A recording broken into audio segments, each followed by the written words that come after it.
a world where most of our communications, our linguistic communications now, are mediated rather than live and face-to-face. And we're bombarded and saturated by communications designed to manipulate us in some kind of commercial or social reaction. So, as with the TED Talk format itself, clear, concise, and comprehensible communication is seen as a priority. Tonight, I'd like to talk about a diametrically opposed tradition of poetry, a practice that pushes language to its limits, to a kind of poetry that disrupts and subverts the very idea of clear and comprehensible communication. Today, I want to talk about sound poetry and its variants, both pure sound poetry and nonsense verse that deploys familiar words in a way that doesn't make sense. Sound poetry developed in the early part of the 20th century and was part of avant-garde art performance practice amongst the Dadaists, Futurists and Constructivists. Perhaps the most famous sound poem, though not the earliest, is Kurt Schwitters' Ur-Sonata, or originary primeval sonata. And he wrote this over 10 years between 1922 and 1932. That's his first performance of it at Dada. And it's kind of like a musical score. So it's words, but it's a musical score. So this is my version, this is my reading of Kurt Schwitters, a little bit of it, it's really long. Fums bo woo e a po gif. Ooh, ooh, ooh, ooh, ooh, d l r r bo, d l r b bo, fum boo, woo e a oo, po gif, rackety bee bee fumbo, rackety bee bee fumbo. So it's using sound, language, as a kind of music. Schwitters was influenced by earlier Dada experimentalists in nonsense verse, and he was problematically but loosely associated with the Dadaists. Basically, they excluded him from their group because they thought he was too sentimental and expressionist. Although he had much in common with them, he was a strong proponent of multidisciplinary practices involving collage, visual as well as sound poetry, early installation art and performance. So a man close to my heart. And he was very influenced by the performance of Hugo Ball at Cabaret Voltaire in 1916. And here's a little verse of Hugo Ball's. Gadji beri bimba, glandich lauli form kadori. Another really famous example of sound poetry is the work of the Italian futurist artist Filippo Marinetti. And his most famous work is Zang, Tuum, which, as we can see, is both visual as well as sound verse. And he uses words as well as sounds. 1, 2, 3, 4, 5 seconds. Siege guns split the silence in unison. Tum, tum. Sudden echoes, all the echoes. Sense it, smash it, scatter it to the infinite winds, to the devil. In the middle of these, tum, tum, flatten 30 square kilometers, leap. 2, 6, 8, crashes, clubs, punches, smashes, quick-firing batteries, violence, ferocity, regularity, pendulum, play, fatality. These weights, thicknesses, sound, smell, molecular whirlwinds, chain nets and channels of analogies, concurrences and synchronisms for my futurist friends. Zang, Tuum, Tuum. Ta ta ta ta ta ta ta ta ta ta ta ta ta ta. Pick, pack, pack, pack, pick, pack, pack. Zang, Tuum, Tuum, Tuum. Why was it so important in the early years of the 20th century? And why might it be relevant right now? Well, I think this might give you a clue. This is part of the Zang Tuum Tuum poet. And Marinetti was a journalist as well as a poet. And he wrote Zang Tuum Tuum when he was reporting from the Battle of Adrianople, or Edirne. So you can see that's supposed to be a Turkish balloon that was used during the First World War. So this poetry emerges at a time of war, of huge technological and social change. It emerges at a time of rapid mechanization, of changes in living conditions brought about by industrialization in the 19th century. And we can celebrate the fruits of that change, but we can also, if we read historians like Engels, like Frederick Engels in Manchester, appreciate how actually it made most people's lives worse for a long, long time. And it was a time of great instability, the collapse of the great pre-industrial empires like the Austro-Hungarian Empire, the Tsarist Russian Empire, and the Ottoman Empire. The fierce competition for resources and colonies between the two most industrialized nations at the time, Germany and the United Kingdom, led to war.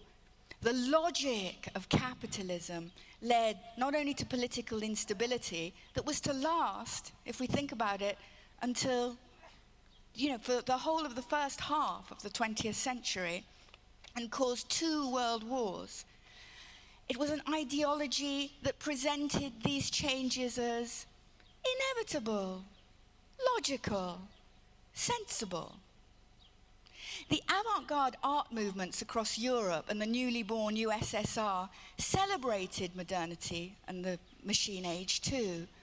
But unlike the top-down political discourses of Marxism, fascism, and liberalism, which tried to make sense of the chaos, their poetry reflected the lived sensation that nothing made sense anymore. That the modern age was wondrous, but also random, traumatic, nonsensical, and savage. Poets and artists like Ball, Marinetti, and Schwitters turned to sound poetry in the midst of war. Indeed, Schwitters became a refugee and had to flee Germany, ended up in Britain, ended up in an internment camp for illegal aliens. They were hard lives. You look at those images and think, who are these people doing silly things? But they lived and died for those silly things. And this kind of nonsense verse was born not only out of a political reaction, but also for for personal reasons too. And sometimes out of an unassuageable grief. For instance, the New York Dada poet and performer Baroness Elsa von Freydag-Lorenhoven, what a cool chick, wrote a poem called Klink Hravenska, Death Wail. And this was published in 1920 to great controversy. But this was a nonsense verse that was written in response to her husband Leopold's suicide. She couldn't find the words to express her grief. The sound poem was a mourning song in nonsense sounds that transcended national boundaries. So that's a little mini art history lesson for you, and that was all a century ago. Why does it matter now? Why does it matter here? Why for me? So let me share my personal history. I won't overshare, I promise. And some aspects of the history of my island. that answers that question. So I want to begin way back, several thousand years ago when I was a little girl. The first language of Cyprus was an Etio-Cypriot, spoken in the Iron Age and written in a Cypriot syllabary, a syllabic script that was derived from Linear A, which is a Cyprio-Minoan variant. And it came under pressure around the 10th century BC from Arcado-Cypriot Greek, and finally became extinct around the 4th century BC. And it's a language that is still as yet unknown and untranslated, except for a very small vocabulary attested in bilingual inscriptions. So such topics as the syntax, the possible inflection or agglutination remain a mystery. Though I think, this is just an artistic feeling, that the sound of that lost language persists in the way that Cypriots speak now. Kıbrıs'ı konuşmamızda hala var bu dil, with an accent that is ugly and uncongenial to both mainland Greek and Turkish speakers. The most famous Etio-Cypriot inscription is a bilingual text inscribed on a black marble slab found on the Acropolis of Amathus near modern Paphos in about 1912. And it's written in both the Attic dialect of ancient Greek and Etio-Cypriot. So it's rather wonderful that Etio-Cypriot was written from right to left like Arabic. So the Cypriot runs right to left and the Greek in left to right. And the syllables, so again, this is me making a nonsense poem out of those syllables. We don't really know how it was pronounced. Anamatore e, aml es a e, mugula e lasana, ariston ose, ardawanag, sogo os e. And the Greek script, forgive me, I'm not a Greek speaker, I polis I amathusion aristona, aristonactos, ef patridin.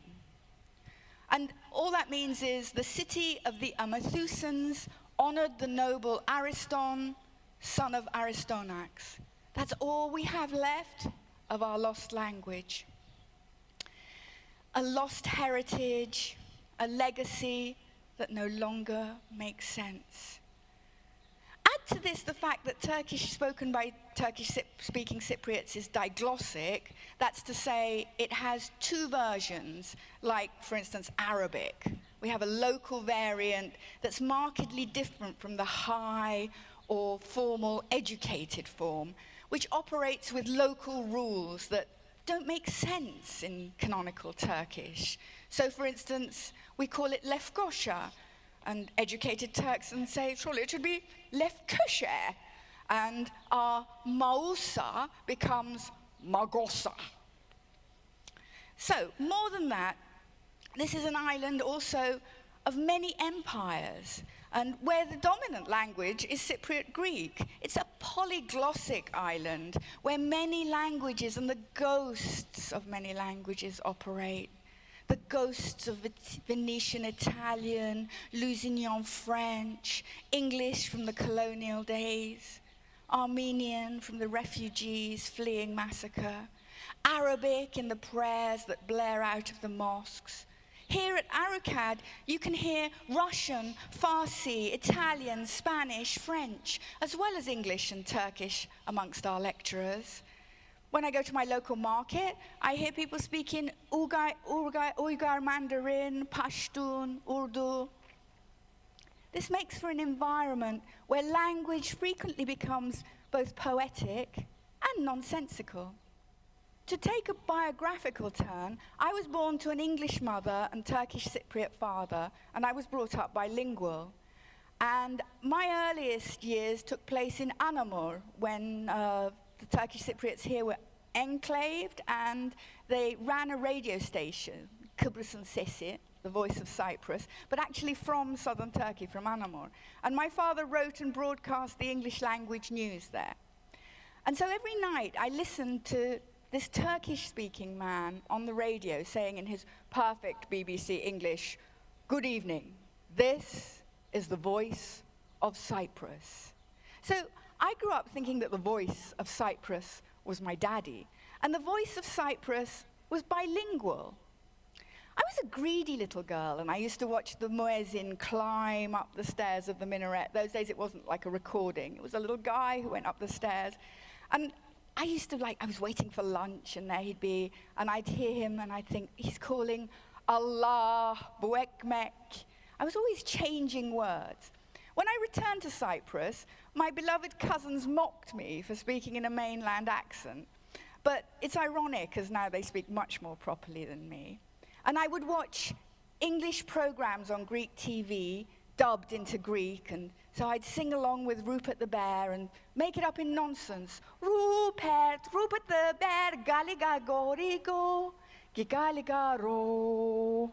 So nonsense is homely to me. Nonsense makes sense of ugly things. It makes more sense than war, borders, oppression. Nonsense is a kind of it's a kind of love and connection in a world that insists on borders and change. When we reach the limits of the sayable, or when we're not allowed to say what we want to say, there's some way in which we can simply unsay it. And so, in order to celebrate this idea of nonsense, I'd like to read a poem that I wrote for you, and I hope you'll enjoy it. Men sabarin, alem galem mansura, diplava provada bocaronis, vilayet halen gayret minden öte, potin atlet, komat drid, renç, renç, renç, çarpaç, Murat, ise Skoda, BMW, Sayre, Sayre, Sayre. Vatan, vatan, vatan, full kebab. Panaya Golokagatski, Lenç babutsa, Margarina, Melano bulle. Hanya'yı, Gonya'yı görmeden. Adle os bu eş eş eş, şalaguda pupu tik tik. Ah ah, gavros kafedaki, çakistes, iplik. Menfaatsa mem çekirdekin, anafartalar, çakma, amur fatiler, gayrur memdulih menfaat müfredat. Sükrüm, çablıdaşım, dağlokum, canım, ciğerim, böbreğim. Nespresso, otaku hamachi, gancelli gurbeten flauna. Gulama pikava korindenmiş. Ah, alem galem mansura. Hanya'yı, Gonya'yı görmeden